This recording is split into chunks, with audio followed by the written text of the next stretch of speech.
140 కోట్ల మంది భారతీయుల ఆశాకిరణం వినేష్ ఫోగట్ నిరాశ చెందిందో, ఇక పోరాడలేని అనుకున్నదో ఇక చాలు అని మాత్రం చెప్పేసింది. రెజ్లింగ్ మ్యాట్ దగ్గరకు వెళ్ళనని కుండబద్దలు కొట్టేసింది. ఆ 100 గ్రాములు ఆమెకే కాదు, భారతీయులందరికీ బరువైంది. బంగారు పాపగా స్వదేశానికి తిరిగి రావాల్సిన వినేష్ ఇప్పుడు ఒట్టి చేతులతో రావాల్సిన దుస్థితి ఏర్పడింది. అందులో వినేష్ తప్పు లేదు, ఆమె ఎలాంటి నేరమూ చేయలేదు. కడదాకా విజయ పరంపర సాగిస్తూ ఫైనల్కు చేరుకుంది. ఆటలో హేమీలను ఓడించింది, ఛాంపియన్లను మట్టి కరిపించింది. ప్యారిస్ ఒలింపిక్స్లో ఓటమి లేని ఆటను ప్రదర్శించింది. కనీసం వెండి పథకం ఖాయమనుకున్న తరుణంలో ఫైనల్ రోజున అనూహ్య పరిణామం ఎదురై ఆమెకు అనర్హత వేటు పడింది. వినేష్ ఎదుర్కొన్నది కేవలం technical problem. Wrestling, boxing, weight lifting లాంటి పోటీల్లో వ్యక్తి బరువు ఆధారంగా విభాగాల్లో పోటీ ఉంటుంది. పైగా క్రీడాకారులు బరువు పెరగడం, పోటీ పడుతున్నప్పుడు బరువు తగ్గించుకోవడం మామూలు విషయమే. అందులో ఆమెను కానీ వేరే ఎవ్వరిని కానీ తప్పు పట్టడానికి వీల్లేదు. 57 కిలోల బరువు ఉంటే వినేష్ 50 కిలోల విభాగంలో పోటీ పడేందుకు బాగా బరువు తగ్గింది. మ్యాచ్లు ప్రారంభమైన తర్వాత ఆమె 49.5 కిలోల బరువు ఉంది. దాంతో ఏ ఇబ్బంది లేదని అందరూ అనుకున్నారు. అయితే ప్యారిస్ వాతావరణమో లేక ఏ ఇతర కారణమో ఆమె 3 కిలోలు బరువు పెరిగింది.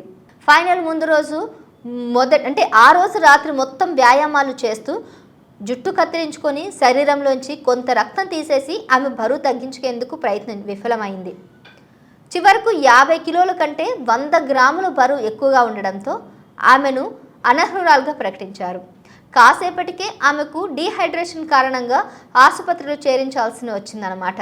వినేష్ ఒక ఫైటర్, వ్యవస్థ మీద పోరాడింది. వ్యవస్థలను నిర్వహిస్తున్న వారిపై యుద్ధం ప్రకటించి విజయం సాధించింది. క్రీడా మైదానంలో ఆమె ఆడపులిలా దాడి చేసింది. ఆమెకు తెలిసింది ఒక్కటే, రెజ్లింగ్. అయినా చిన్న టెక్నికల్ మిస్టేక్ కారణంగా ఆమె ఇప్పుడు ఎలాంటి పథకం లేకుండా నిలబడింది. ఆమె పథకం కోసం ఎదురు చూసిన భారతీయులు ఎవ్వరూ ఆమెను విమర్శించడం లేదు. కష్టకాలంలో ప్రతి ఇండియన్ ఆమెకు అండగా ఉంటున్నారు. ప్రధాని మోడీ నుంచి సామాన్య ప్రజల వరకు అందరూ ఆమె పోరాట పటిమను ప్రశంసించారు. తన సిల్వర్ మెడల్కు అనర్హులానివని ఫిర్యాదులు పేర్కొన్నట్లు సమాచారం. దీనిపై ఆర్బిట్రేషన్ తీర్పు వెలువరించాల్సి ఉంది. ఇంతలోనే వినేష్ ఈ నిర్ణయం తీసుకుంది, రిటైర్మెంట్ ప్రకటించింది. మొత్తంగా రెజ్లర్ల ఆందోళన దేశ క్రీడా రంగంలో ప్రకంపనలు సృష్టించింది. నాటి ఆందోళనతో రెజ్లింగ్ సమాఖ్య అప్పటి పెద్దలు, ప్రస్తుతం ఉన్నత స్థాయిలో ఉన్న వ్యక్తులు ఇప్పటికీ తీవ్ర ఆగ్రహంతో ఉన్నట్లు చెప్తున్నారు.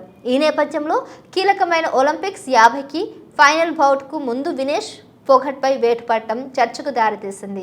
నాటి ఆందోళనను జీర్ణించుకోలేని సమైక్య పెద్దలు కొందరు ఫోగట్ డిస్క్వాలిఫికేషన్ వెనుక ఉన్నారెవరో అంటూ ఆరోపణలు వినిపిస్తున్నాయి. అధిక క్యాలరీలు ఉన్న ఆహారాన్ని సహాయ సిబ్బందితో వినేష్కు ఇవ్వడం ద్వారా ఆమె బరువు పెరిగేలా కుట్ర పన్నారని వారు ఆరోపిస్తున్నారు. దిగ్గజ బాక్సర్ విజేందర్ సింగ్ కూడా కుట్ర కోణం ఉందన్నదాన్ని వారు ప్రస్తావిస్తున్నారు. ఆ ఆరోపణలో ఎంత నిజముందో త్వరలో తెలుస్తుంది. వినేష్పై భారతీయుల అభిమానం ఏమాత్రం తగ్గదన్న నిజం మాత్రం అందరికీ తెలుసు.